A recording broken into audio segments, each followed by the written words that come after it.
Hello दोस्तों, तो एक बार फिर से मैं आपके लिए एक नया इंटरेस्टिंग ब्लॉग लेके आई हूँ। तो जी आपका मेरे इस चैनल पे स्वागत है। और यहाँ बाहर का मौसम देखिए, ये 8 बजे का मॉर्निंग का टाइम है। कितनी तेज़ धूप हो रही है और ऐसा लगता है 8 बजे 9 बजे करीब मॉर्निंग में कि दोपहर का टाइम हो रहा है। गर्मी ने तो इतना रिकॉर्ड तोड़ गर्मी पड़ रही है ना कि हालत ही ख़राब कर रखी है। तो फ्रेंड्स, हम जो घर की लेडीज़ होती हैं उनको डेली रूटीन का काम तो करना ही पड़ता है, जैसे नाश्ते का, खाने का। लेकिन अगर ऐसी गर्मी में हम लोग घर की क्लीनिंग छेड़ देते हैं, जैसे कि हम लोग एक्स्ट्रा क्लीनिंग भी हमें करनी पड़ती है, जैसे झाड़ू पोछा ही नहीं। और अगर हम घर की क्लीनिंग छेड़ देते हैं ऐसी गर्मी में, तो कब हमें 12-1 बज जाता है, टाइम का बिल्कुल भी पता नहीं चलता है। और क्लीनिंग हम घर करते हैं फ़ैन बंद करके। अगर फ़ैन बंद करके हम लोग क्लीनिंग करते हैं ना, तो फिर तो हालत ही हमारी ख़राब हो जाती है। तो बहुत ही हमारे लिए मुश्किल हो जाता है, क्योंकि फ़ैन चलाकर भी हम लोग क्लीनिंग करते हैं तो पूरा डस्ट ही फिर हमारे ऊपर आ जाता है। तो इसीलिए मैं आज आपके लिए कुछ अमेजिंग टिप्स लेके आई हूँ कि अगर आप गर्मियों में भी नहा धो कर के भी किसी भी टाइम कूलर में, एसी में, पंखे में आप घर की क्लीनिंग कर सकते हैं।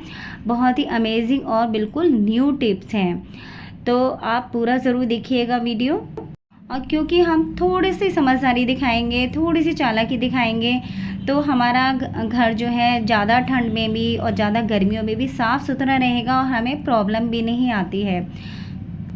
और गाइस, कुछ चीज़ें ऐसी होती हैं कि हम लोग काम करते करते भी बहुत चीज़ें सीख जाते हैं। जैसे कि मैंने ये एक दिन में ऐसे ही क्लीनिंग कर रही थी, तो मेरे जो है माइंड में आया कि क्यों ना ये टिप्स आपसे शेयर की जाए। मुझे भी बहुत अच्छी टिप लगी है। तो देखिए, यहाँ पर नाश्ता वगैरह करके, नहा धोकर, पूजा करके मैं हो गई थी फ्री। तो यहाँ पर मैंने एक सॉक्स लिया है पुराना, और इससे मैं कॉलिन से कर रही हूँ अपने आरओ को साफ़। तो देखिए, इस तरीके की क्लीनिंग अगर हम नहा धोकर मॉर्निंग में ही बिना नहाए धोए अगर हम मॉर्निंग में ही करते हैं तो बहुत ज़्यादा टाइम लग जाता है। तो इस तरीके की क्लीनिंग, कॉलिन से कोई भी चीज़ साफ़ करना, हम नहा धोकर भी, पंखे में भी, एसी में भी, कूलर में भी कर सकते हैं। और हमारा फ्लोर भी गंदा नहीं होगा, हम भी गंदे नहीं होंगे, हमारे कपड़े भी गंदे नहीं होंगे, और हम जो है कूलर, एसी, पंखे में भी कर सकते हैं ऐसी क्लीनिंग, और हमें गर्मी भी नहीं लगेगी। और हमारा घर हमेशा चमचमाता रहेगा, साफ़ सुथरा रहेगा, ऐसी भयंकर गर्मी में भी। देखिए, अगर हम मॉर्निंग में ही इस तरीके की डीप क्लीनिंग करते हैं, क्योंकि ऐसी क्लीनिंग में बहुत टाइम लगता है। हम जैसे झाड़ू पोछा तो मेन हम नहाने से पहले ही कर सकते हैं, क्योंकि नहाने के बाद झाड़ू पोछा करना बहुत ही मुश्किल हो जाता है, फिर हम सारे ही गंदे हो जाते हैं। लेकिन ऐसी क्लीनिंग हम लोग झाड़ू पोछे के बाद भी कर सकते हैं, नहा कर भी कर सकते हैं, और हमें जो है बिल्कुल भी गर्मी नहीं लगेगी, टाइम भी नहीं लगेगा हमें। और रात को और दोपहर में किसी भी टाइम कर सकते हैं। देखिए, मेरा जो है ये फ्रिज है ना, एकदम जो है चमक गया है, और बिल्कुल भी मुझे प्रॉब्लम नहीं हुई, और हमें बर्डन भी नहीं लगता है घर की क्लीनिंग। क्योंकि कई बार ऐसा होता है कि हम लोग गर्मी में भी क्लीनिंग करते रहते हैं, बहुत ही हमें बर्डन लगता है कि चलो हमें ये भी करना है, वो भी करना है। क्योंकि हम जो हाउसवाइफ होती हैं, हमें घर बिल्कुल भी गंदा नहीं अच्छा लगता है। और आप ये ड्रेसिंग देख रहे हैं ना, तो ये ड्रेसिंग, सच बताऊँ ना, इस ड्रेसिंग को कई साल हो गए हैं। ये मेरी शादी का ड्रेसिंग है, और अभी भी इतना चमक रहा है कि अभी भी न्यू परचेज़ किया हो मैंने। तो मैं अपने फ़र्नीचर का इसी तरीके से ध्यान रखती हूँ, और बीच बीच में कॉलिन से अपने फ़र्नीचर को साफ़ करती रहती हूँ। सारे फ़र्नीचर मेरे इसी तरह से चमचमाते रहते हैं। और देखिए, ये गर्मियों की ही टिप्स नहीं है, ये सर्दियों में भी हम लोग नहा धो के किसी भी टाइम इस तरीके की क्लीनिंग कर सकते हैं, और हमारे माइंड में भी नहीं आता कि ऐसी क्लीनिंग हम लोग नहा कर भी कर सकते हैं।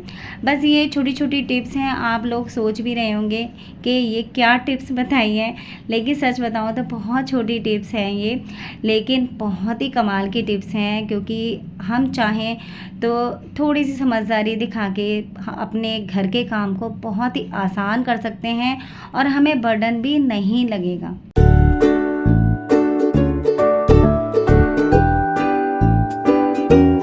तो तो देखिए वहाँ पर मेरा ड्रेसिंग भी हो गया था साफ़ और अब मैं आ गई हूँ वॉश बेसन एरिया को साफ़ करने के लिए।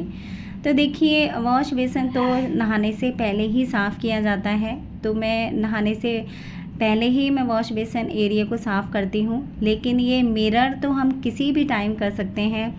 तो बस एक बार मैंने कॉलिन उठाया तो कॉलिन से साफ़ होने वाली चीज़ें मैंने सारी एक ही बार में मैंने साफ़ कर दी। तो देखिए ये मिरर भी मेरा हो गया है एकदम साफ़। देखिए जो घर की हाउसवाइफ होती है ना, वो सारा काम उसी को मैनेज करना पड़ता है, क्योंकि वो खुद ही उसको अकेले करना होता है। वो किस तरीके से घर का काम करती हैं वो उन्हीं के ऊपर डिपेंड करता है। तो बस थोड़ी सी समझदारी दिखाने की देर है और हम लोग पूरे घर का काम बस फटाफट से फिनिश कर सकते हैं और बिल्कुल भी टाइम नहीं लगता है, बस थोड़ी सी समझदारी दिखाने की देर होती है।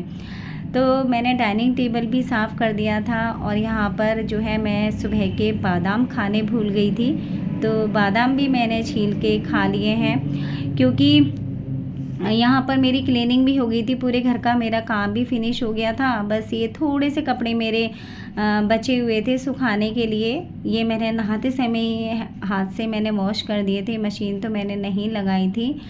तो इन कपड़ों को भी मैं सुखा दूँगी। बस देखिए अब मेरा सारा काम मेरा 11 बजे तक पूरे घर का काम फिनिश हो गया था, क्योंकि सबसे पहले मैं ऐसी गर्मी में किचन का काम ख़त्म करती हूँ, क्योंकि जैसे जैसे टाइम निकलता जाता है किचन में जाने का बिल्कुल भी मन नहीं करता है।